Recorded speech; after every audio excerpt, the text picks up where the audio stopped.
Welcome back. This should be the last video, hopefully. What we're gonna do is that we're gonna be working with the last part of level streaming and then switch over to world partitioning. So maybe 2 more videos, but I'm gonna try to be quick.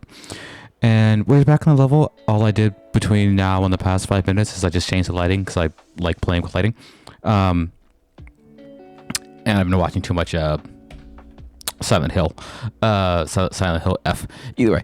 Okay, so where we last left off is that we can see in the world we have 3 different levels. We have our lighting level, which I can actually toggle off if I want. Oh god, that is terrifying, but also kind of cool.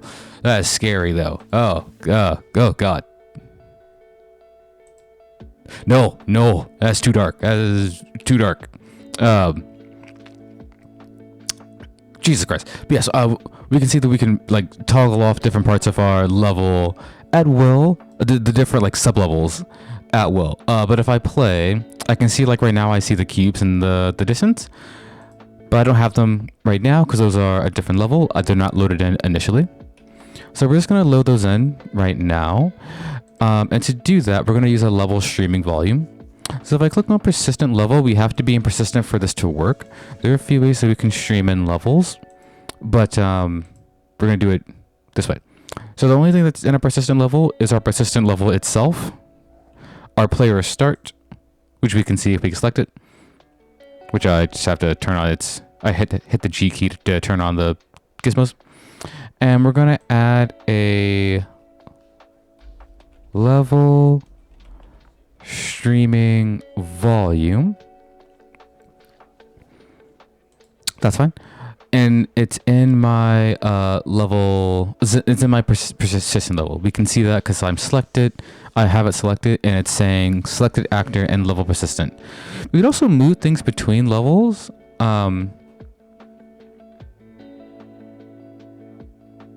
Which I'm blanking on how to do that, but that's not important for this. But you can move things between levels.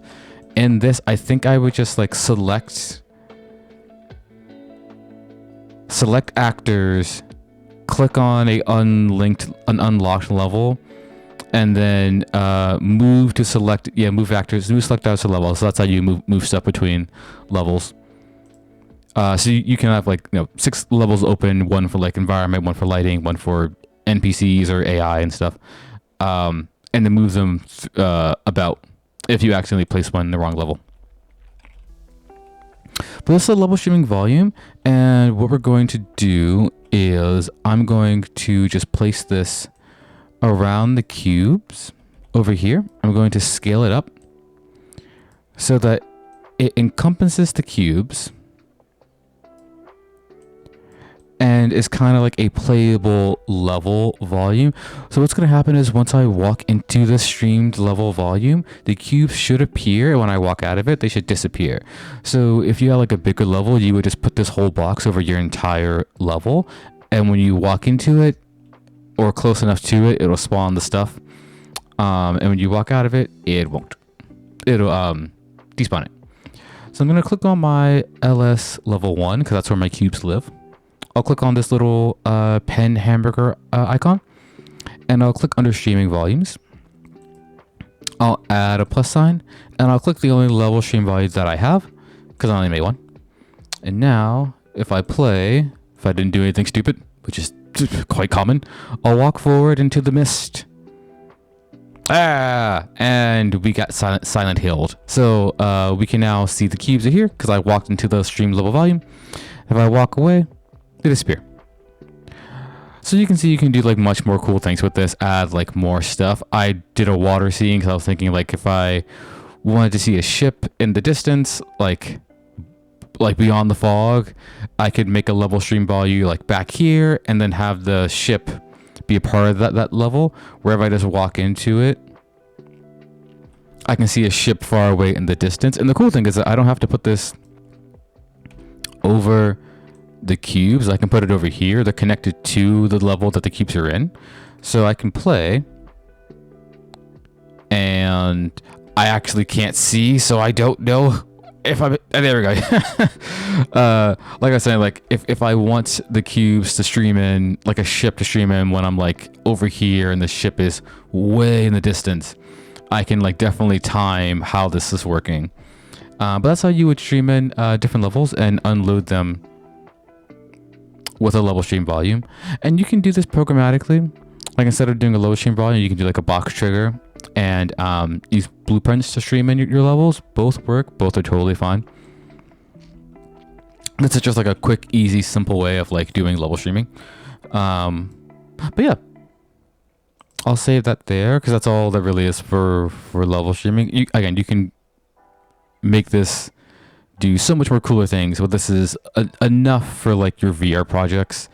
If you just want to load in different sections of your map, this will work just fine. Very simple, very easy. Okay, with the time I have left, I'm going to try to do warp positioning really quickly. I might split it up into two videos, but we'll see. So what I'm going to do is I'm going to now create a new level. I'm going to create a new level up here, hit Control N, both work. And this will give me the new level like context menu. And normally if we just create one in the content drawer, it'll give us this empty level here. But I want this empty open world level. I'm going to create it. And what this does is that it gives me a world partition minimap, as well as some world data layers. Because we're going to do world partitioning. You don't have this little window right here. You can go up to window and add it. Because I think I already have it selected. No, here it is. No, wait. World partition. There it is. This one here. This shouldn't take too long, I don't think. So if you're working with terrain instead of levels, because you can't use level streaming and world partitioning together, world partitioning is more for terrain. So I have that all set up. I'm gonna hit selection mode. I'm gonna go to landscape, and I'm going to kind of block out my terrain here for optimization. So I zoomed out a bit just so we can see what we're messing with these numbers down here: the selection size, the sections per component, this number of components, is overall resolution. I would start off with this down here, overall resolution, because this determines in meters how big your world's going to be. So if I wanted like a 1K by 1K, so like 1 square kilometer terrain, if I type in 1009, I type it in for both. We can see some of the numbers changed. What's happening is that we can see there's like divisions in the grid of like how it's trying to render itself. If we zoom in, the smallest unit we can have for terrain, I believe, is a quad. So this little like square down here, these are quads. And we can see we have section size is saying, you know, how many quads by how many quads. One section size right now is 63 quads by 63. And to prove that, I'll go 7 by 7. And we can see, if I count 1, 2, 3, 4, 5, 6, 7, 7 by 7. So you can kind of think of these as like, you know, polygon faces. So this would be like less detail. If I wanted more detail on my terrain, I would crank it up. And this will give like, you know, for mountains, it'll be like a nice deformation for the mountains. But it's more, you know, stuff to render. And then sections per component, we can try and change this. We can see like it added a few more sections in the back. I'm actually not entirely sure what sections do. Yes, I am. If you look at this like yellow outline here, we can see it's like focused on this square, this 4 section of squares here. But if we do section by 2 by 2, we can see that kind of got bigger. So now it's 2 by 2 instead of 1 by 1. Number of components. If I zoom out a bit, this is going 16 by 16. So let's see, 1, 2, 3, 4, 5, 6, 7, 8. If I'm not mistaken, if I change this to 8, yes, it's making it a bit. Why am I going so slow? Oh, my camera is just super slow. it's changing how many sections or components that we're going to have. So if I were like to create my terrain right now, essentially these would be treated as like individual components. So like if I'm over here in this component, I wouldn't really need to see this back row. So it would deload this back row, maybe some parts over here, and kind of just load the sections that I can see or that I can go to. And these are outlined in like the yellow. So it'll like render this batch of like 4 green squares right here as a single section. Component. God. My apologies. The naming convention for this confuses me because sections and components can be used interchangeably linguistically, but they're treated differently in Unreal. Components are what we're going to be working with mostly. Quads are for detail, and sections per component. I don't really mess around with this one a lot. I normally leave it by one, but I normally go for components like an 8x8, so it's a bit manageable. So like I can see I have a 1, 2, 3, 4, 5, 6, 7. I lost count. 1, 2, 3, 4, 5, 6, 7, 8, 9, 10, 11. This is 16. Like 16 squares of terrain that I'm going to be working with. So we'll be creating 16 different terrains over here that we can toggle off and on dynamically. So that's normally what I do because I never really need more than like a 1K by 1K terrain map. So I'm just plugging in the numbers that I want. And, oh God, 8x8. There we go. Why can't I change this? Give me one sec.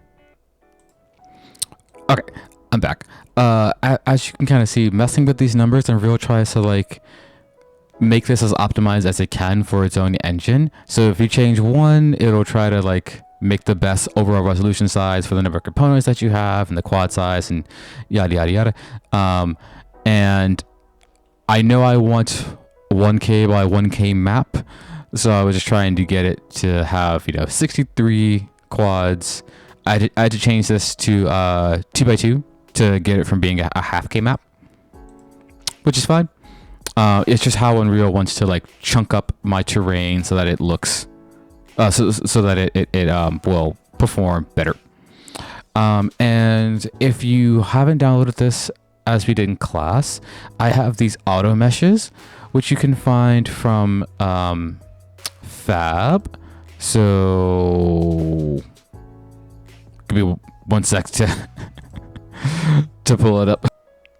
Okay, here it is. On Fab, I think it's the MW Landscape Auto Material, and this is as of like October 11, 2025. They made one of their materials free, which is really, really nice of them. It's a really beautiful material, but you can download it and add it to your library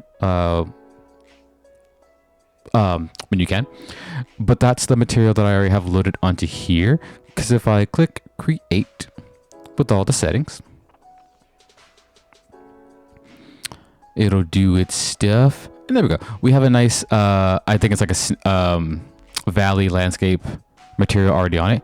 And I'll have to do 2 videos, but we can see it made our world partition over here, our 4x4 grid with the auto material. If I just start like sculpting and doing stuff, we can see I don't have to paint anything. It's painting the terrain by height. So the more I raise it, the more like mountainous it'll get if I like do something with a lot of like slope. But this is like a nice like auto material that I don't have to like paint myself because I'm not that artistic when it comes to terrain painting.